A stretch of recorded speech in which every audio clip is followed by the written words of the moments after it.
तर इथे मी गॅसवर जाळी ठेवून त्यावर दोडके भाजायला ठेवलेले आहे।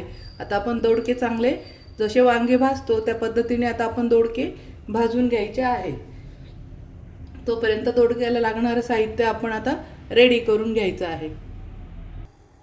अशा पद्धतीने आपण आता हे दोडके भाजून घेतले आहे। आता याच्यात एक टोमॅटो पण टाकून घ्यायचा आहे भाजायलाच। टोमॅटो पण असा भाजून घ्यायचा आहे।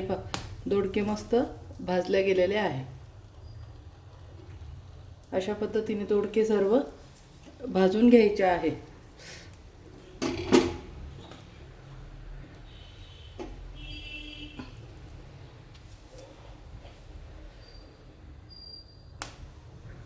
त्याच्याच बरोबर आपण टोमॅटो पण भाजून घेणार आहोत। दोडके भाजले गेले हे काढून घ्यायचे आहे।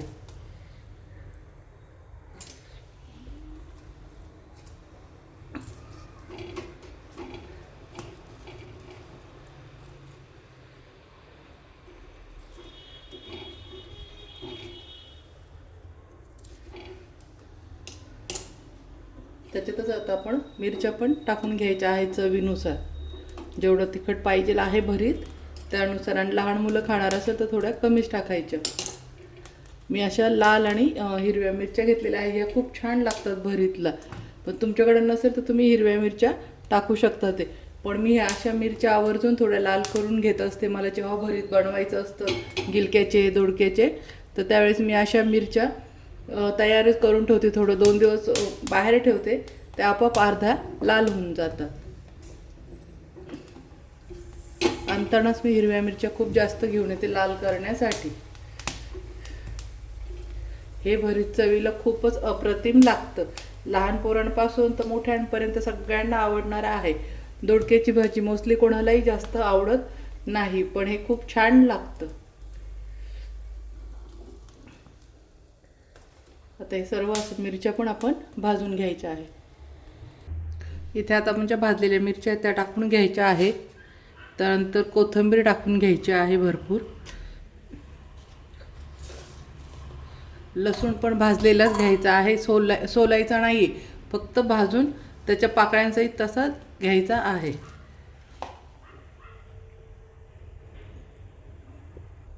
दोडक्याची थोडी काळी जी साले आहे जसं आपण वांग्याची काढतो तर त्या पद्धतीने हे पण वांग्याचं असं दोडक्याचे काढून घ्यायचे आहे। जसं वांग्याचे आपण फक्त वरचं काळं काढतो ना, असं हे फक्त थोडंसं सोलून घ्यायचं आहे।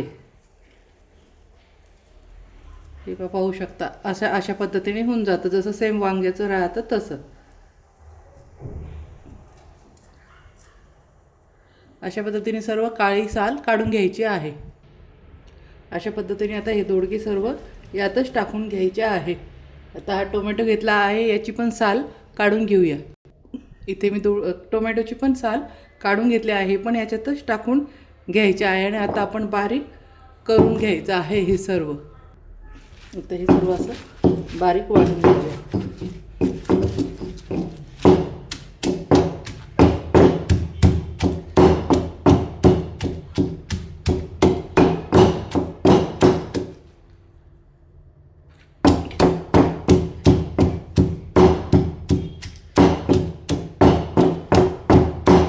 गिलके, मिरच्या, लसूण, टोमॅटो सगळं एकत्र वाटून घ्यायचं आहे असं कुटून।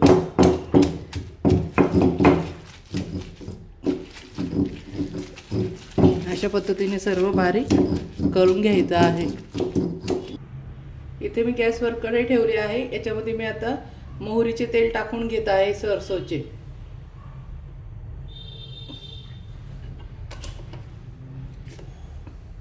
त्यानंतर जिरे टाकून घ्यायचे आहे। यात आता कांदा टाकून घ्यायचा आहे। इथे मी 2 कांदे चिरून घेतलेले आहेत।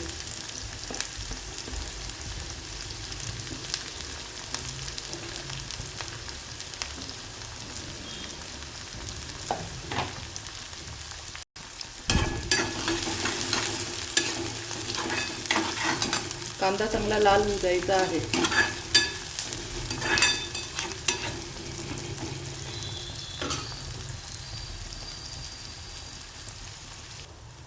आता यात आपण कांदा पात टाकून घेणार आहोत। कांदा पात बारीक चिरून घेतलेली आहे.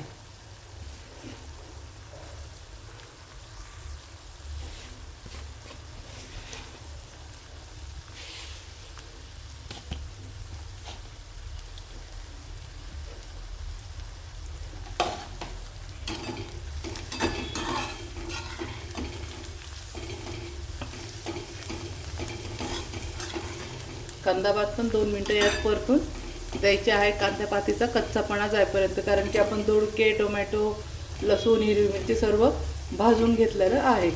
त्यामुळे कांद्याची पाती 2 मिनिटं आपण अशी याच्यात परतून घेऊया.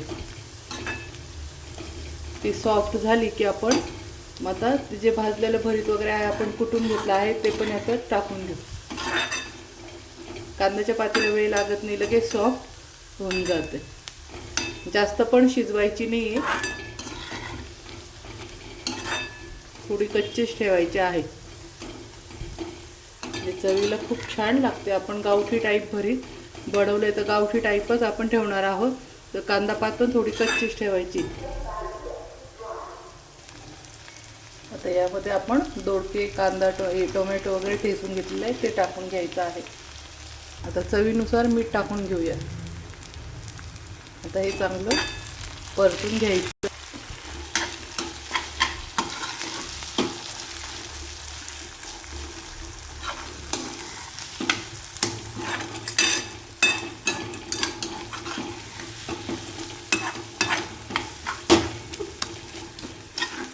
हे झालं आपलं भरीत. बघू शकता किती छान चमचमीत झालं आहे.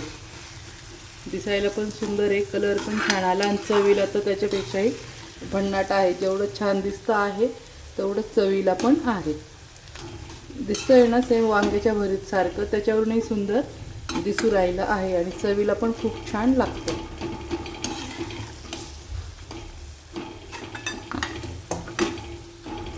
दोन मिनटं परतून घेऊया.